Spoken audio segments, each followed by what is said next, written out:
A pessoa que tem um baixo QI, tem baixa inibição latente, ela acaba se tornando um doente mental, porque ela não consegue lidar com a quantidade de informações que ela recebe. Na maioria das vezes, isso acontece. Mas a pessoa que tem um QI alto, pelo contrário, ela pega essas informações e se torna um gênio criativo. Agora um fato interessante, eu não sei se tem a ver com TEA ou se tem a ver com a Bio, mas uma coisa acontece comigo. Você vai prestando atenção nas coisas que acontecem e principalmente nas coisas que as pessoas vão te dizendo. Então de repente tem um determinado sujeito que ele chega para você e diz uma coisa. A informação fica guardada aqui, ó, no cérebro. Aí, alguns dias depois, ele diz uma outra coisa. Aí você guarda a informação. E parece que as pessoas, elas querem passar pista daquilo que elas são, das coisas que elas estão fazendo. E sem querer, elas vão deixando vazar essas informações da vida delas ou sobre as coisas que elas pensam. Só que quem tem bio vai guardando todas essas informações. Aí no outro dia, a pessoa diz mais uma coisa. E assim por diante. E nos dias subsequentes, ela vai te dando informações. Várias informações. Aí o que acontece? Você vai juntando todas elas aqui no cérebro. Mesmo sem querer, mesmo sem perceber. Isso acontece naturalmente. E quando você vai ver, você montou um quebra-cabeças. Então, as pessoas dificilmente conseguem enganar quem tem bio. Por quê? Porque a gente tem uma percepção que as outras pessoas não têm. E a gente acaba descobrindo coisas que as outras pessoas acabam não percebendo. Não porque somos videntes ou porque temos um superpoder, não. Porque o nosso cérebro ele funciona assim. E outro dia eu estava conversando com o Vinícius. Ele tem essa mesma percepção que eu. Então a gente acaba, assim, supondo o que vai acontecer. Baseado não numa premonição, não baseado em coisas sobrenaturais, baseado em fatos. A gente vai analisando os fatos, a gente vai observando as coisas, porque a gente tem uma percepção de observar as coisas bastante aguçada, e a gente vai montando esse quebra-cabeças. Eu costumava dizer para minha psicóloga que tudo para mim é um quebra-cabeças, que eu tenho que montar, que eu vou montando. Tudo. Em todas as coisas, em todas as situações, inclusive nos relacionamentos pessoais, interpessoais, tudo é um quebra-cabeças que precisa ser montado. Então eu vou juntando peças. Eu fiz isso a minha vida inteira. Eu juntei peças. Juntei peças de um quebra-cabeças e fui montando as imagens e fui observando o que acontecia e fui tendo uma visão diferente da realidade. Aí eu criei a minha realidade particular.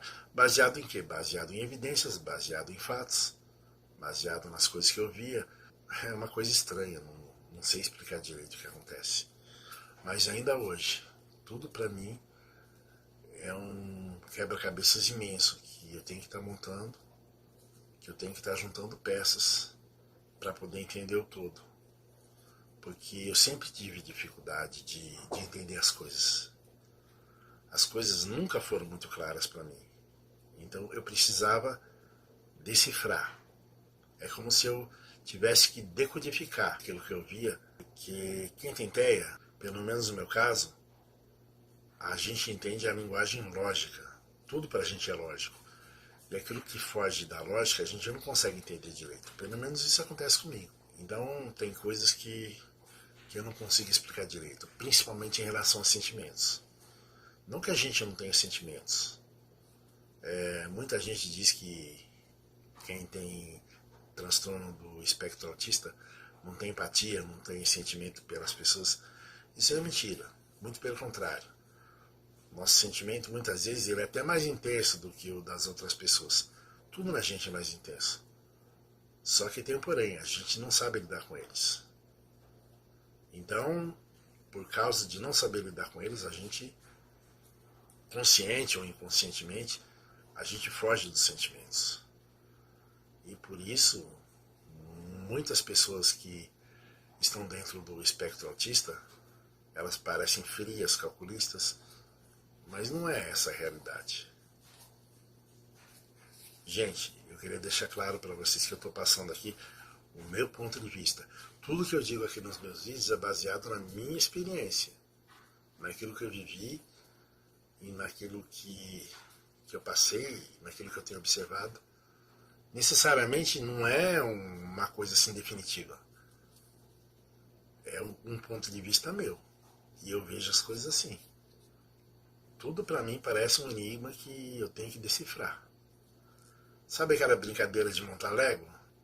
É como se eu tivesse passado a minha vida toda montando Lego, encaixando peças, unindo as conexões para poder formar o todo. É engraçado isso, né? Mas é assim que funciona. E só que tem um lado ruim dessa coisa. Como a gente observa muitas coisas, muitas vezes a gente percebe coisas, digamos assim, a gente descobre coisas que a gente não queria descobrir, que acaba fazendo mal. Então, no primeiro vídeo, eu disse para vocês que eu ia fazer um vídeo falando da fantasia e da realidade. O que acontece então? A realidade que eu vejo não é a realidade que é. Porque a partir dessas pequenas percepções, a gente vai vendo que existe uma outra realidade que a maioria das pessoas não consegue ver. E o que acontece?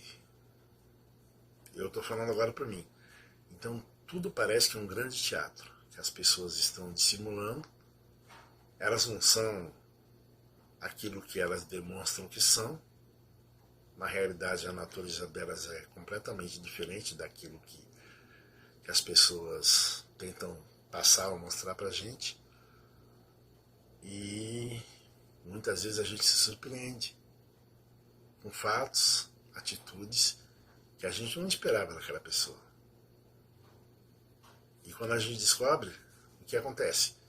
Muitas vezes a gente não pode falar para ninguém. A gente tem que guardar isso aqui dentro, com a gente mesmo. Isso sufoca, isso faz mal. Eu vivi muitas situações semelhantes, parecidas, e eu tenho que me calar. Eu tenho que ficar quieto. Eu tenho que guardar comigo. Informação demais faz mal. E não é que a gente busca essas informações. As próprias pessoas parece que fazem questão de passar essas informações pra gente de uma forma subliminar. É como eu disse, não sei se é consciente ou se é inconsciente, mas elas tentam passar isso pra gente jogando pistas. E a gente vai guardando essas pistas aqui no cérebro sem querer. Não é que a gente guarda porque quer. Isso acontece naturalmente com a gente. E depois a gente acaba formando aquele balaio de gato. Aqui dentro. Ó. E aí? Faz o quê? É complicado ser assim. Eu sempre desejei ser uma pessoa normal como todo mundo. Eu queria pensar como todo mundo pensa, raciocinar como todo mundo raciocina. Mas desde criança eu percebi que eu era uma pessoa diferente. Eu aprendi a ler com 4 anos de idade. Talvez hoje seja comum uma criança aprender com 4 anos de idade porque ela tem mais acesso a informações. Tablet, geralmente a criança se autoalfabetiza através de um tablet, mas na minha época não existia nada disso, nem internet existia. Hoje eu sei que o meu aprendizado é hiperlexia. Hiperlexia é uma coisa muito comum nos autistas. Não é que a gente aprende a ler, a gente aprende a interpretar o som das letras. Muitas vezes a gente lê, mas não sabe o significado daquilo que a gente está lendo. Então, com 5 anos de idade, meu pai e minha mãe chegavam e me colocava para ler jornal quando chegava com uma visita, para mostrar que o filho deles sabia ler. Na época era uma raridade. E eu ficava totalmente constrangido. Eu pegava o jornal assim nas mãos e lia, né? Porque meus pais pediam para eu ler e eu não sabia dizer não para os meus pais. Eu tinha que fazer o que eles determinassem que eu fizesse. Mas é uma coisa que me constrangeu muito, durante muito tempo. E quando eu entrei na escola, com 7 anos de idade, naquela época não tinha prézinho como tem hoje. Até tinha, mas era para uns poucos privilegiados, né?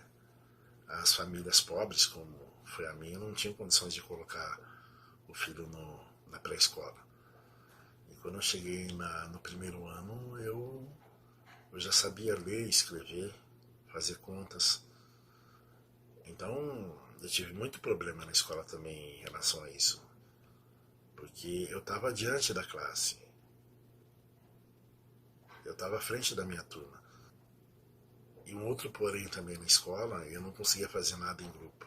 Eu nunca consegui fazer nada em grupo. Quando tinha trabalho em grupo, eu me esquivava no canto, não formava grupo, eu não conseguia. Nunca consegui participar de educação física.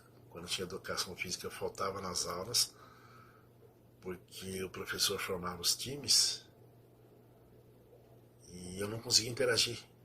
Eu não conseguia chutar bola quando era futebol, eu não conseguia dar toque na bola quando era vôlei, eu não conseguia jogar bola na cesta quando era basquete. Hoje eu entendo que tudo isso é por causa do TEA. A pessoa que tem TEA, ela não consegue interagir com as outras pessoas. Até consegue depois de muito treinamento, depois de muito custo, mas na minha época, em que não se falava sobre isso, era difícil, era complicado. A minha professora primária, ela falou para minha mãe me levar num psiquiatra. Parece que ela já tinha percebido naquela época que eu tinha algo de diferente. Mas minha mãe, coitada, na inocência dela, analfabeta, criou a gente da melhor forma que ela pôde criar, ela não tinha muita instrução. E ela chegou e disse o seguinte para a professora: não, meu filho não é louco. Eu não vou levar ele no psiquiatra. Talvez se ela tivesse me levado, eu tivesse sofrido menos a vida. Tivesse tido um acompanhamento desde o início das minhas dificuldades e talvez tivesse sido mais fácil poder levar a coisa adiante, mas não aconteceu. Eu tive que me virar sozinho, digamos assim. Foi uma luta. Na infância, na adolescência, depois na vida adulta, e ainda hoje tem sido uma luta, mas como hoje eu me conheço melhor, depois de muita terapia, depois de muito conversar com os profissionais da área, psicólogos, psiquiatras, eu tô, digamos assim, me compreendendo um pouco melhor. Ainda tem muitas perguntas que eu faço para mim mesmo que eu não consigo me responder. Nem eles conseguem me responder. Eu acho engraçado, né? A psicóloga que eu tinha, quando eu colocava as coisas para ela ficava meio surpresa com aquilo que eu falava. Que eu aprendi muito com ela, mas eu acredito que ela também aprendeu muito comigo. E quando eu falei de baixa inibição latente, ela nem fazia ideia do que era baixa inibição latente. Eu tive que explicar para ela. Né? Apresentei algumas matérias que eu achei na internet, se bem que no Brasil tem muito pouca informação. Encontrei alguma informação em inglês, mas mesmo assim não tem muito material a respeito. Então é complicado. Então eu estou tentando me descobrir, por isso que eu criei esse canal, porque talvez muita gente, assim como eu, fica meio na dúvida, fica meio confusa do que está acontecendo, e eu acho que, de certa forma, eu posso ajudar um pouco essas pessoas. Ou então trazer essas pessoas que pensam como eu, e a gente formar um grupo de pessoas semelhantes que pensam igual a gente. Assim como eu encontrei o Vinícius, Eu tenho esperança de que a gente também possa encontrar outras pessoas, de repente formar um grupo de autoajuda, e a gente conversar entre a gente, se debater, trocar experiências, trocar figurinhas, como eu costumo dizer, né? E aprender juntos. Porque às vezes um bate-papo com os nossos iguais, ele rende muito mais do que uma sessão de terapia com uma psicóloga ou com um psiquiatra. Tem um velho ditado que diz que os opostos se atraem. Concordo, os opostos se atraem, mas só os iguais conseguem conviver.